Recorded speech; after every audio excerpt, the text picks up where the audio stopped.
નમસ્કાર મિત્રો, હું છું એજાઝ શેખ. ગુજરાત ન્યૂઝના વિશેષ કાર્યક્રમ એટલે કે ગણપતિ વિસર્જનમાં આપનું ખાસ સ્વાગત કરું છું. આજે આપણે અત્યાર સુધી વાત કરી દક્ષિણ ગુજરાતમાં કેવા પ્રકારનો માહોલ રહ્યો છે ગણેશ વિસર્જનને લઈને.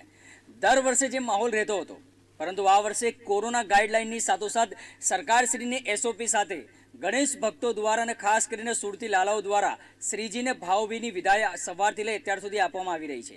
ત્યારે દક્ષિણ ગુજરાતની સાથોસાથ હવે આપણે વાત કરશું કે મધ્ય ગુજરાતમાં કેવો માહોલ છે. વધુ વિગત આપશે મારી સહયોગી જલ્પા મહેતા. જી બિલકુલ દર્શક મિત્રો, જે રીતે આપણે અગાઉ સુરત શહેરની માહિતી મેળવી હતી કે હાલ વિસર્જનને લઈને કેવો માહોલ ચાલી રહ્યો છે, કેટલી મૂર્તિનું વિસર્જન કરવામાં આવ્યું છે શ્રીજીનું, ને હાલ વિસર્જનને લઈને અગાઉ પણ કઈ તૈયારીઓ કરવામાં આવી છે અને હાલ કયા પ્રકારની તૈયારીઓ કરવામાં આવી છે, કયા વિભાગ દ્વારા કેવી કામગીરી કરવામાં છે, દરેક જે વિસ્તારથી આપણે જે માહિતી સુરત શહેરની મેળવી છે. કે હાલ હવે વડોદરાની આપણે જો માહિતી મેળવી જલ્પા તમને અટકાવવા માંગીશ કે વડોદરાથી આપણા સંવાદદાતા કલ્પેશ મકવાન આપણે સાથે લાઈવ જોડાઈ ગયા છે. પહેલા એમની પાસેથી માહિતી લઈ લઈએ. જી કલ્પેશ, સ્વાગત છે આપણું. કલ્પેશ, જણાવશો કે મધ્ય ગુજરાતમાં કેવો માહોલ છે? કારણ કે દક્ષિણ ગુજરાતમાં તો સવારથી વાદળછવાયું વાતાવરણ હતું, પરંતુ શ્રીજીની જે વિદાય જે છે ખરા અર્થમાં ભક્તો દ્વારા સારી રીતે કરવામાં આવી અને ગાઈડલાઇનની સાથે માસ્ક, સોશિયલ ડિસ્ટન્સ અને તમામ પ્રકારની જે એસઓપી હતી ગવર્મેન્ટની એને ફોલો કરીને ગણેશને જે વિદાય આપવામાં આવવાની હતી ખરા અર્થમાં એ આપવામાં આવી. પરંતુ મધ્ય ગુજરાતનો કેવો માહોલ છે?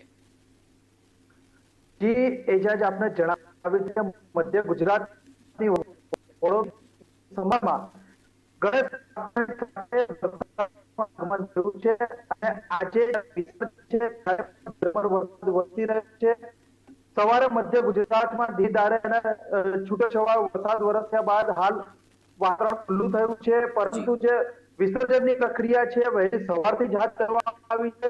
વડોદરા મહાનગરપાલિકાની વાત કરીએ તો વડોદરા મહાનગરપાલિકા વડોદરા શહેરમાં 4 કૃતિનું નિર્માણ કરવામાં આવ્યું છે અને જ્યાં 7મા દિવસે 200 પ્રતિમાઓનું વિસર્જન કરવામાં આવ્યું હતું. અને આજની વાત કરીએ, જ્યારે આજે 10મો દિવસ છે, ત્યારે 50,000થી વધુ પ્રતિમાઓનું વિસર્જન થઈ રહ્યું છે. તમામ ક્રેન, તળાપા, તરવૈયા, ફાયર બ્રિગેડ સહિતની સુવિધાઓ કરવામાં આવી છે. પોલીસ પ્રશાસનની વાત કરીએ તો પોલીસ પ્રશાસન દ્વારા વડોદરાના જે 10 મુખ્ય માર્ગો છે ત્યાં નો પાર્કિંગ ઝોન મૂકવામાં આવ્યું છે. આમ જે એસઆર ટુકડીઓ છે, રેપિડ એક્શન ફોર્સ સહિતની જે પોલીસ ટુકડીઓ છે તે 2 દિવસથી તૈનાત છે અને જે કૃત્રિમ તળાવો છે તેની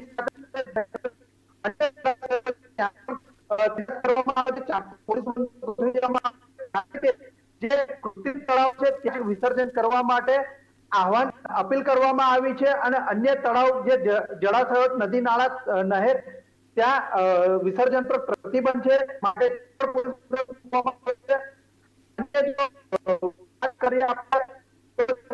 જિલ્લાની મધ્ય ગુજરાતમાં 1500 થી વધુ મળવામાં આવ્યું છે. અને ખાસ કરીને જ્યારે કોરોના મહામારી વચ્ચે આ જ્યારે ગણેશ પર્વની ઉજવણી થઈ રહી છે ત્યારે પહેલા તમામ પ્રતિમાઓ ઘરના ગણપતિ છે તેમને વિનંતી કરવામાં આવી છે. હાલમાં જે સોસાયટી અને પોળોના ગણપતિ છે તેમના ઘર આગળ જે પાણીના કુંડ બનાવીને તેમાં વિસર્જન કરવામાં આવી રહ્યું છે. જ્યારે પંડાલોના જે ગણપતિ છે તેમને પંડાળ પરંતુ વડોદરા શહેરમાં જૂની કચ્છના ગણપતિ છે તેનું વિસર્જન જતું, પરંતુ કોવિડ ગાઈડલાઈનના પ્રમાણે જે જૂની કચ્છના ગણપતિ છે તેમનું સ્થળ પર ડીજેના તાલે વાગતે ગાજતે અને પછી માત્ર 12 લોકોની ઉપસ્થિતિમાં ટેમ્પોમાં લઈ જઈને વિસર્જન કરવામાં આવ્યું છે. આ મધ્ય ગુજરાતમાં માહોલ વચ્ચે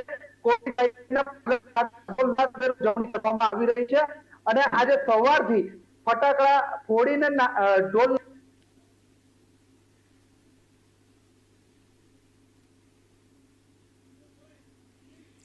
કલ્પેશભાઈ, તમને ચોક્કસથી પૂછવા માંગીશ કે વડોદરામાં ખાસ કરીને આવા કેટલાક અસંવેદનશીલ વિસ્તારો જે છે એ સંવેદનશીલ વિસ્તારોમાં સવારથી કેવા પ્રકારનો માહોલ હતો?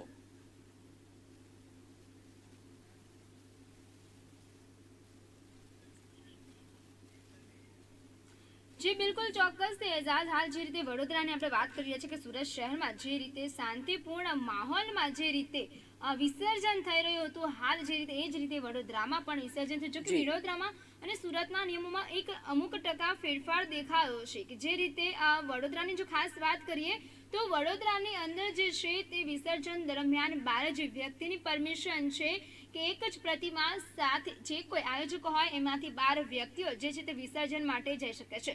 અને ત્યારબાદ જો બીજી વાત કરવામાં આવે તો વિસર્જન યાત્રા જે છે તેના પર પણ પ્રતિબંધ છે કે વિસર્જન યાત્રા દરમિયાન ડીજે પર પ્રતિબંધ રાખવામાં આવે છે. જે કોઈ પોતાના વિસ્તારમાં ડીજે વગાડી શકે છે, ઉજવણી કરી શકે છે, પરંતુ વિસર્જન યાત્રા દરમિયાન કે જ્યારે વિસર્જન કરવા માટે જાય છે ત્યારે ડીજે પર પ્રતિબંધ મૂકવામાં આવ્યો છે. અને આ સાથે જ જે રીતે વાત કરીએ કે ત્યાં પણ કૃત્રિમ તળાવ બનાવવામાં આવ્યા છે અને દરેક કૃત્રિમ તળાવ પર જ વિસર્જન કરવામાં આવશે.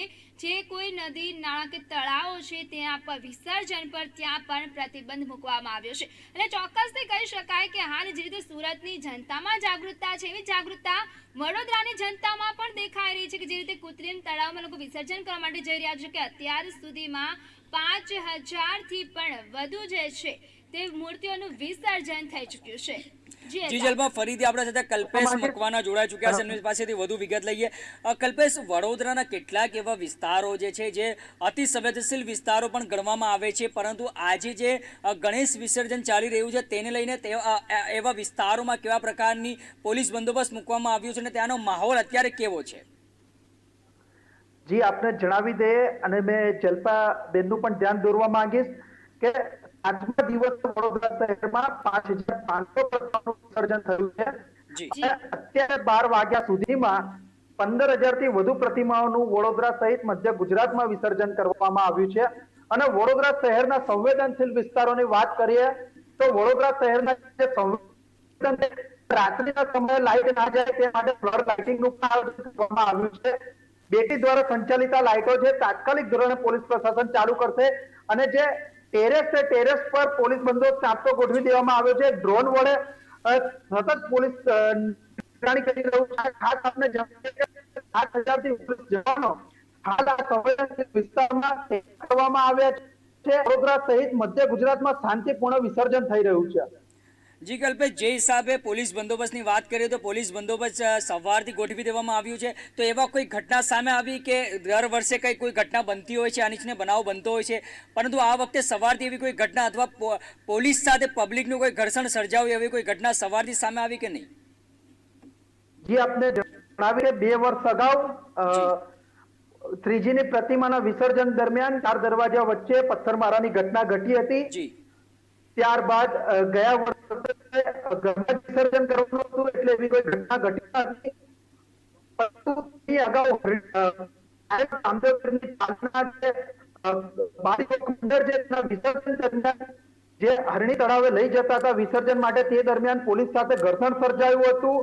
અને પોલીસ સાથે રકઝક થયા બાદ ત્યાં હત્યાની પ્રયાસનો પણ ગુનો દાખલ થયો હતો. 3 પોલીસ કર્મી મંડળના 4 અને ત્યારબાદ આ વર્ષે મધ્ય ગુજરાત પ્રશાસન દ્વારા ખાસ અપીલ કરવામાં આવી હતી કે આ જે કોરોના ગાઈડલાઈનના નિર્ણયો છે તે નગરજનોના હિત માટે છે અને જે નિર્ણય લીધા છે તેમાં નગરજનો સહકાર આપે. અને આપને જણાવીએ કે વડોદરા ગુજરાતમાં તમામ જગ્યાએથી મંડળ દ્વારા તમામ ઘરોમાં સ્થાપન તમામ લોકો પ્રશાસનને સાથ સહકાર આપે છે. અને કોઈ ગાઈડલાઈનને અનુસરીને શ્રીજીનું સ્થાપન સાથે હાથ શ્રીજીનું વિસર્જન થઈ રહ્યા છે. જી બિલકુલ કલ્પેશ, ખાસ એ પૂછવાનું કે જ્યારે દર વર્ષે જો કે અગાઉ જ્યારે વિસર્જન થતું હતું તે જે કોઈ ઓવારાઓ છે અથવા તો જે નદી જે છે અથવા તળાવ છે ત્યાં વિસર્જનમાં થતું હતું, જો કે આ વખતે ત્યાં પ્રતિબંધ છે. જ્યાં કૃત્રિમ તળાવ જે બનાવવામાં આવ્યા છે ત્યાં જ વિસર્જન માટે જે છે તે પરવાનગી છે, બાકી અન્ય કોઈ પણ જગ્યા પર વિસર્જન પર પરમિશન નથી, પ્રતિબંધ છે.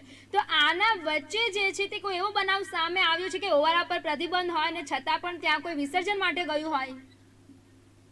ના જી, આપણે જણાવી દઈએ કે વડોદરા શહેરમાં તો જે નગરજનો છે જે જાગૃત થયા છે અને માત્ર ઘર આગળ અને કૃત્રિમ તળાવમાં વિસર્જન કરી રહ્યા છે.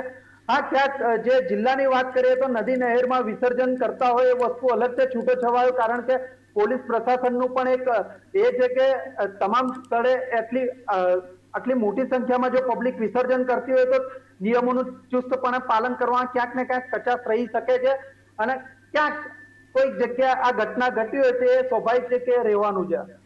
કલ્પેશ, પોલીસ પ્રશાસન વિશે શું કહેશો? કેવી કામગીરી સવારથી કરી રહ્યા છે?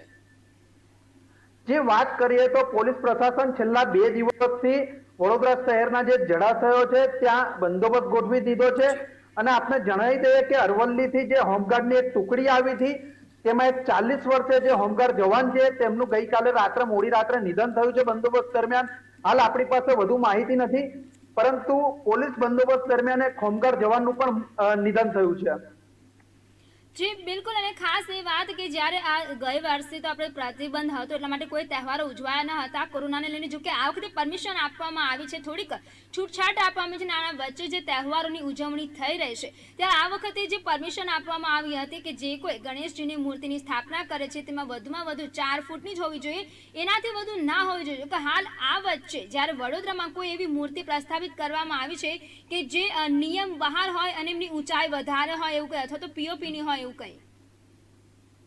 જે સૌ પ્રથમ આપને જણાવી દે કે વડોદરા શહેરમાં મોટી સંખ્યામાં રાજસ્થાની પરિવારો પ્રતિમાઓનો તૈયાર કરવા માટે આવતા હોય છે. આપણે તેમની સાથે પણ વાત કરી હતી. તેમણે જણાવ્યું હતું કે જ્યાં સુધી તંત્ર નિર્ણય નહીં લે ત્યાં સુધી અમે કોઈ પ્રતિમાઓ નિર્માણ કરવાના નથી, કારણ કે આર્થિક નુકસાન પહોંચી શકે છે. અને તંત્રના નિર્ણય આવ્યા બાદ તેઓએ પોતાને પ્રતિમાઓનું બનાવવાની કામગીરી શરૂ કરી હતી અને માત્ર 4 ફૂટની પ્રતિમાઓ બનાવતા હાલ વડોદરા સહિત મધ્ય ગુજરાતમાં તમામ સ્થળોએ માત્ર 4 ફૂટની પ્રતિમાઓનું સ્થાપન કરવામાં આવ્યું હતું. જી કલ્પેશ, દર વખતે ગણેશ વિસર્જન વખતે જે શહેરમાં માહોલ હોય છે, 2018 હોય 19 હોય, પરંતુ આ વખતે કોરોનાનો કપડો કાળ ચાલી રહ્યો છે, જેના અંદર ગવર્મેન્ટ દ્વારા અમુક પરવાનગી આપવામાં આવી છે. તો એના અંદર કેવું તફાવત દેખાઈ રહ્યું છે કે 2019નું વિસર્જન અને 2021નું ગણેશ વિસર્જન, કેવું તફાવત દેખાઈ રહ્યું છે?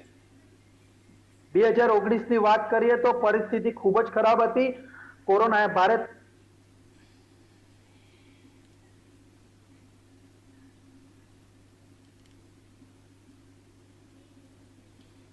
જી બિલકુલ, એઝાઝ જે રીતે વાતની ચર્ચા કરી રહ્યા છે વડોદરાની, જેમ કે હાલ જે રીતે વાત કરી વડોદરામાં જે 10 રૂટો પર જે નો પાર્કિંગ કરવામાં આવ્યું છે, ત્યારબાદ જો વાત કરવામાં તો 34 રસ્તા પર ડાયવર્ઝન કર્યા છે. અને સાથે જો આપણે અન્ય વાત કરીએ તો સુરત શહેરમાં બપોરના 2 વાગ્યા સુધી જે 42 રૂટો ઉપર જે છે તે પરમિશન હતી બીઆરટીએસ બસ અને સિટી બસની. જોકે આપણે વડોદરાની વાત કરીએ તો વડોદરામાં એક દિવસ માટે સંપૂર્ણ રીતે સિટી બસ અને બીઆરટીએસ બસ સેવા છે તે બંધ રાખવામાં આવી છે. અને હાલ કહી શકાય કે સુરત અને વડોદરા વચ્ચે અમુક નિયમોમાં ફેરફાર છે, બાકી જો જોવા જઈએ તો બધા જ નિયમો સરખા છે. અને સાથે સુરતની જનતાની સાથે વડોદરાની જનતા પણ અહીંયા જાગૃત દેખાઈ રહી છે કે જે રીતે શાંતિપૂર્ણ માહોલમાં ભક્તિમય રીતે હાલ જે રીતે શ્રીજીનું વિસર્જન થઈ રહ્યું છે, એટલે કે હાલ જનતા પણ હવે જાગૃત થઈ રહી છે.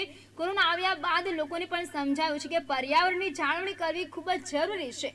અને હાલ જે છે લોકોમાં આ જાગૃતતા આવી છે અને આ જાગૃતતા જે છે આ ગણેશ મહોત્સવ દરમિયાન પણ દેખાય છે. જી એઝાદ. જી બિલકુલ, આપણે દક્ષિણ ગુજરાતની સાથે મધ્ય ગુજરાતની વાત કરી રહ્યા છીએ એટલે ખાસ કરીને આપણા સંવાદદાતાની સાથે સંપર્ક નેટવર્કના હિસાબે તૂટી રહ્યો છે, કારણ કે ત્યાં વરસાદી માહોલ છે.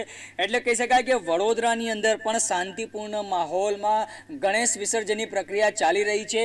જ્યારે 2 વર્ષ પહેલાંની જો વાત કરીએ તો 2 વર્ષ પહેલાં જે લાલ દરવાજા વિસ્તાર હતો ત્યાં મૂર્તિ ઉપર પથ્થરમારાની ઘટના પણ સામે આવી હતી. એટલે વડોદરાના અમુક એવા વિસ્તારો જે છે જે અતિ સંવેદનશીલ વિસ્તારોમાંના એક વિસ્તાર હોય છે, તેવા વિસ્તારોમાં પણ દર વર્ષે ગણેશ વિસર્જન હોય કે મોહરમ તાજિયાનો જુલુસ હોય ત્યારે અનિચ્છનીય બનાવો બનતા હોય છે. પરંતુ આ વખતે 2021માં માહોલ તદ્દન જુદો છે, કારણ કે કોરોનાનો કપડો કાળ ચાલી રહ્યો છે અને સાથે ગવર્મેન્ટ દ્વારા જે એસઓપી બહાર પાડવામાં આવી છે, સરકારશ્રી દ્વારા જે એસઓપી બહાર પાડવામાં આવી છે અને જે ગાઈડલાઈનો આપવામાં આવી છે, એટલે કહી શકાય ગાઈડલાઈનના હિસાબે. અને સૌથી મહત્વની વાત કે શહેરની જનતા, વડોદરા શહેરની જનતા પણ હવે લાગે સમજદાર થઈ ગઈ છે. એટલે જે અનિચ્છનીય બનાવો બનવાની જે ઘટનાઓ બનતી હતી દર વર્ષે, આ વર્ષે આવી ઘટના વડોદરા શહેરમાં પણ નથી બની. અને વડોદરા શહેરમાં પણ સવારની જો વાત કરીએ તો સવારથી અત્યાર સુધીમાં શાંતિપૂર્ણ માહોલમાં ગણેશ વિસર્જનની પ્રક્રિયા ચાલી રહી છે.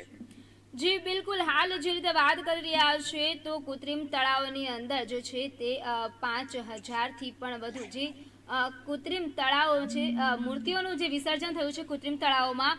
અને ત્યારબાદ જે રીતે આપણે અન્ય સેવાઓની વાત કરીએ તો ઇમરજન્સી લાઇટ છે, ક્રેન છે, અને ત્યારબાદ જે મેડિકલ એમ્બ્યુલન્સ છે, મેડિકલ સુવિધાઓ છે, દરેક સુવિધાઓ જેટલા પણ કૃત્રિમ તળાવો છે ત્યાં બધી જ સુવિધાઓ કરવામાં આવી છે. જે રીતે સુરત મહાનગરપાલિકા દ્વારા તમામ તૈયારીઓ કરવામાં આવી હતી એ જ રીતે જે વડોદરા મહાનગરપાલિકા છે વીએમસી દ્વારા પણ હાલ જે રીતે તમામ તૈયારીઓને જે છે તે કરવામાં આવી છે. અને હાલ સુરત સહિત વડોદરામાં પણ હાલ શાંતિપૂર્ણ માહોલમાં જે છે તે શ્રીજીનું વિસર્જન કાર્ય થઈ રહ્યું છે. અને હાલ અહીંયા પણ જે રીતે વાત કરી રહ્યા છે કે જલ્પા તમને રોકવા માંગીશ. આપણા વડોદરાથી બીજા સંવાદદાતા મહેન્દ્ર પરદેશી આપણા સાથે લાઈવ જોડા ચૂક્યા છે, એમની સાથે વાત કરીએ. જી મહેન્દ્ર, આપનું સ્વાગત છે. શું છે વડોદરા સિટીની અત્યાર સુધીની શું મતલબ ખબર છે, ત્યાં કેવો માહોલ ચાલી રહ્યો છે ગણેશ વિસર્જનને લઈને? મુંબઈ બાદનું ગણેશ ઉત્સવમાં વડોદરા શહેરનું નામ છે, અને વડોદરા શહેરના જે ગણેશ ઉત્સવ છે તે વિશ્વ વિખ્યાત છે. અને આજે બાપાનો વિસર્જન દિવસ છે. હાલ આપણે ઊભા છે તે વડોદરા શહેરનો નવલખી કૃત્રિમ તળાવ છે. જે રીતે કોરોનાની મહામારી વચ્ચે કોરોનાની ગાઈડલાઇન સાથે ગણેશ ઉત્સવની જે પરમિશન આપવામાં આવી છે, અને જે પરમિશન અંતર્ગત જે રીતે કોરોનાની ગાઈડલાઇન સાથે આજે બાપાનું વિસર્જન યોજવામાં આવી રહ્યું છે. પોલીસ વિભાગ દ્વારા તમામ મંડળોને જે રીતે અલગ અલગ ટાઈમિંગની ફાળવણી કરવામાં આવી છે. સાથે સાથે જે રીતે નવલખી તળાવની વ્યવસ્થાની વાત કરીએ તો હાલ આપણે ઊભા છે તે નવલખી તળાવ છે, અને નવલખી તળાવમાં તમે જોઈ શકો છો કે જે પાણી છે જેટલા જોઈતા પ્રમાણે પાણી ભરાઈ ગયું છે. અહીંયા જે રીતે બોરવેલ ફેલ ગયા હતા, પરંતુ મેઘરાજાની મહેરના કારણે તળાવમાં જે પાણી છે તે પાણી એક જ રાતમાં આટલું પાણી ભરાઈ ગયું છે. અને અહીંયા સરળતાથી બાપાની જે પ્રતિમાઓનું વિસર્જન થાય તેના માટે તળાવને ફરતે 17 ક્રેન ગોઠવવામાં આવી છે, અને જેના અંદર આર્મીની ક્રેન પણ અહીંયા સમાવેશ થાય છે. આ 17 ક્રેન છે. આ 17 ક્રેનની મદદથી જે રીતે બાપાનું વિસર્જન કરવામાં આવશે.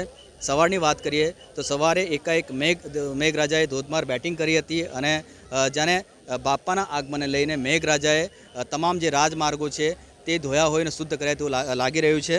અને જે રીતે નવલખી તળાવની વાત કરીએ તો નવલખી તળાવમાં આવનાર જે ગણેશ ભક્તો છે તેમને કોઈ જાતની સગવડનો સામનો ના પડવો પડે તેના માટે અહીંયા તંત્ર દ્વારા જે રીતે પાલિકાનું તંત્ર હોય કે પોલીસ વિભાગનું તંત્ર તમામ વ્યવસ્થાઓ કરી દેવામાં આવી છે.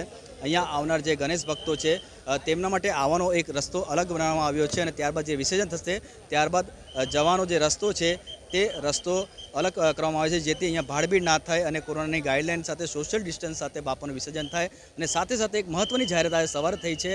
જે રીતે બાપાની વિસર્જનના અંદર ફક્ત ને ફક્ત 15 ગણેશ ભક્તો ટેમ્પોમાં પ્રતિમા લઈને આવે તેવી સરકાર દ્વારા જાહેરાત કરી હતી, પરંતુ આજે જે રીતે જાહેરાત થઈ છે તે જાહેરાત અંતર્ગત હવે બાપાની જે પ્રતિમા છે તે નાના સ્પીકર સાથે કાઢી શકાશે તેવી જે પરમિશન આપવામાં આવી છે. એટલે ગણેશ ભક્તોમાં એક ખુશીની લાગણી છે. અને જે રીતે એક આશંકા હતી કે આજે શોભાયાત્રા નહીં નીકળી શકે, પરંતુ જે રીતે નાના સ્પીકર સાથે બાપાની શોભાયાત્રા નીકળવાની રાજ્ય સરકાર દ્વારા પરમિશન આપવામાં આવી છે, તેને લઈને ગણેશ ભક્તોમાં એક ખુશીની લાગણી છે. ગણેશ વિસર્જન દરમિયાન ફાયર બ્રિગેડની જવાબદારી પણ વધી જતી હોય છે. જે રીતે તળાવમાં શ્રીજીનું વિસર્જન થતું હોય છે તે સમયે કોઈ દુર્ઘટના સર્જાય નહીં તેના માટે, અને સર્જાય તો તેવા સમયે ફાયર બ્રિગેડ ટીમ કામે લાગતી હોય છે. સાથે સાથે જે રીતે વિસર્જન દરમિયાન જે રીતે કોઈ ઘટના ઘટે તો તે જગ્યાએ સરળતે પહોંચી શકાય તેના માટે પણ ફાયર બ્રિગેડ દ્વારા વ્યવસ્થા કરવામાં આવી છે.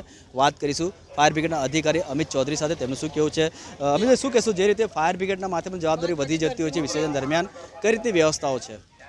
જી બિલકુલ, ખાસ કરીને બચાવ કામગીરી માટેના ફાયર બ્રિગેડ તરફથી વ્યવસ્થા કરવામાં આવી છે. અને દરેક જે કૃત્રિમ તળાવ છે એ કૃત્રિમ તળાવ પર વડોદરા ફાયર બ્રિગેડ તરફથી બચાવ કામગીરીના સાધનો સાથે અને કર્મચારીઓ સાથે તૈનાત કર્યા છે, સ્ટેન્ડ બાય રાખ્યા છે. સાહેબ, કેટલા જે સભ્યો છે ટીમમાં અને કેટલી ટીમો કામે લાગી છે 4 તળાવ પર? એક તળાવ દીઠ 15 થી 17 ફાયર બ્રિગેડના કર્મચારીઓ સાથે સ્વયંસેવકો છે, તરવૈયાઓ, અને સાથે ડિફેન્સના પણ માણસો છે. એ રીતે ઓછામાં ઓછા 25 થી 30 જેવા સ્થળ પર હાજર હોય છે બચાવ કામગીરી અને કોઈ પણ બચાવ કામગીરી માટે. સાહેબ, આ તો કૃત્રિમ તળાવની વાત થઈ, પણ જે કુદરતી તળાવ છે ત્યાં કોઈ જાતની વ્યવસ્થા કરવામાં આવી છે? કુદરતી તળાવ પર અત્યારે પ્રતિબંધ છે વિસર્જન માટે પોલીસ વિભાગના જણાવ્યા અનુસાર. તેમ છતાં વડોદરા ફાયર બ્રિગેડ તરફથી જેટલા પણ કુદરતી તળાવો છે એ કુદરતી તળાવો પર સ્થળ તપાસ કરી લીધી છે. કુદરતી તળાવો પર અત્યાર સુધી વિસર્જન માટે કોઈ પણ ત્યાં જાહેર જનતા દેખાઈ નથી. એમ છતાં ફાયર બ્રિગેડને પણ કોઈ પણ વર્દી આવશે, કોલ આવશે તો તરત ત્યાં જવા માટે રવાના થશે. સર, જે રીતે ક્યારેક પણ આવી રીતે વિસર્જન થતું હોય છે ત્યારે પોલીસની સાથે ફાયર બ્રિગેડ ટીમ પણ સંવેદનશીલ વિસ્તાર હોય કે ત્યાં કોઈ ઘટના ઘટે તે સમયે સરળતે પહોંચી શકે તે માટે વ્યવસ્થાઓ કરાતી હોય છે. કઈ રીતની વ્યવસ્થાઓ છે?